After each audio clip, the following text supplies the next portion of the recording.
एक जंगल में एक गीदड़ और उसकी पत्नी गीदड़नी रहते थे।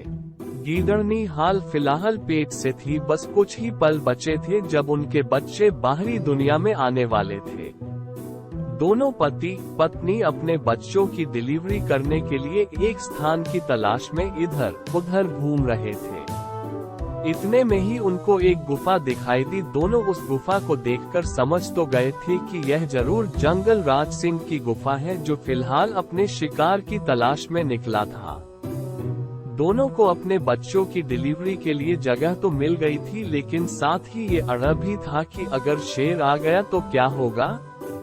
इस समस्या से छुटकारा पाने के लिए गीदड़ को एक मंत्र याद आया। उसने अपनी पत्नी गीदड़नी के कान में मंत्र बताया और कहा, जैसे ही सिंह आता है मैं तुम्हें इशारा कर दूंगा, फिर तुम मंत्र बोलना शुरू कर देना।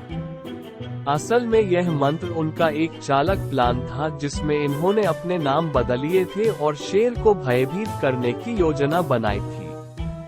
गीदड़नी जो यह मंत्र समझ चुकी थी, बोली, ठीक है।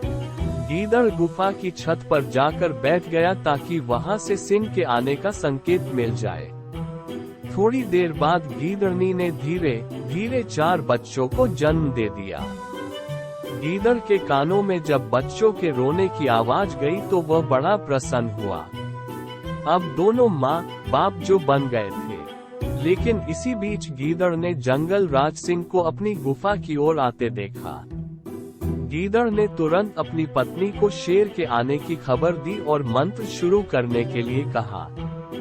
अब देखते हैं उनका मंत्र क्या था। गीदड़नी ने यह बात सुनते ही अपने बच्चों को रुलाना शुरू कर दिया।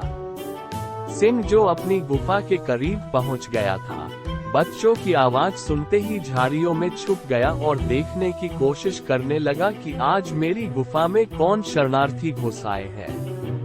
वहां दोनों का मंत्र योजना शुरू हो चुका था। गीदड़ ने गुफा की छत से ही आवाज लगाई और बोला, अरे चंदावनी, आज बच्चे क्यों रो रहे हैं। नीचे से गीदड़नी ने आवाज लगाई और बोली, सिंह पछाड़, ये आज खाने में शेर का कलेजा मांग रहे हैं।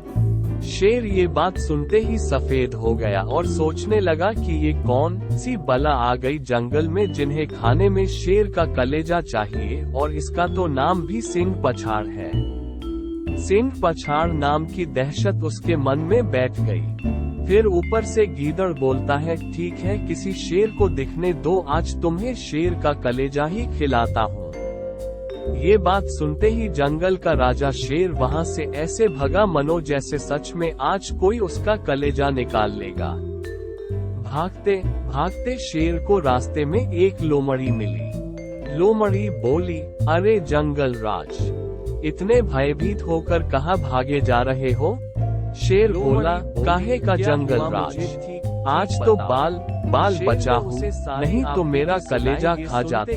न जाने जंगल में कौन सी बला घुस आई है। शेर गुस्से में बोला, मेरी जान पर बन आई और तू हंस रही है। लोमड़ी बोली, अरे जंगल राज, तुम जितने खतरनाक हो उतने ही नासमझ भी। तुम्हारी गुफा में कोई बला नहीं आई है, बल्कि जंगल के ही जानवर गीदड़ और गीदड़नी हैं, जिन्होंने तुम्हारी गुफा में बच्चे दिए हैं और तुम्हारे आने के डर से ये सारा खेल रचा है। मैं कब से बैठी वहां उनका खेल देख रही थी। सिंह को फिर भी उसकी बातों पर विश्वास नहीं हो रहा था। वो उनकी बातें सुनकर भयभीत हो चुका था। तो लोमड़ी ने कहा, अच्छा तुम मेरे साथ चलो, तुम्हें खुद पता लग जाएगा। शेर ने जाने से तुरंत मना कर दिया और बोला, अगर वे सच में कोई खतरनाक चीज निकले तो मैं अपना इतना विशाल शरीर लेकर कहाँ छुपूंगा।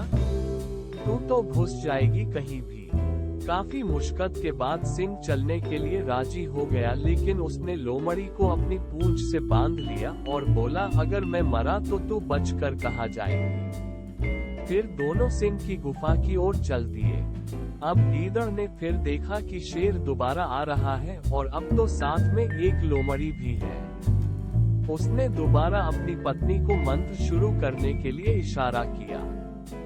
गीदड़नी ने फिर कुछ न कुछ करके बच्चों को रुला दिया। गीदड़ बोला, अरे चंदावनी, बच्चों को चुप क्यों नहीं कराती?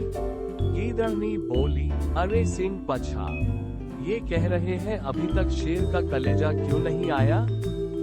शेर जो लोमड़ी के साथ झाड़ियों में बैठा सुन रहा था, फिर सिंह पछाड़ के नाम से भयभीत होने लगा और बोला, देख लिया लोमड़ी, मैंने कहा था ना, जरूर कोई बुरी बला है, आज मेरा कलेजा खाकर ही मानेंगे।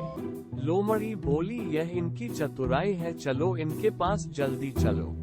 भयभीत शेर ने जैसे ही उनके पास जाने के लिए कदम बढ़ाया, गीदड़ अपनी पत्नी से बोला, बच्चों को कहो बस थोड़ी देर रुक जाए, मैंने एक लोमड़ी को भेजा है, वो लाती ही होगी किसी शेर को हमारे पास। भाई साहब, ये सुनते ही शेर जो वहां से भागा है, चूंकि लोमड़ी भी उसकी पूंछ से बंधी थी, वह भी घिसकती हुई चली गई।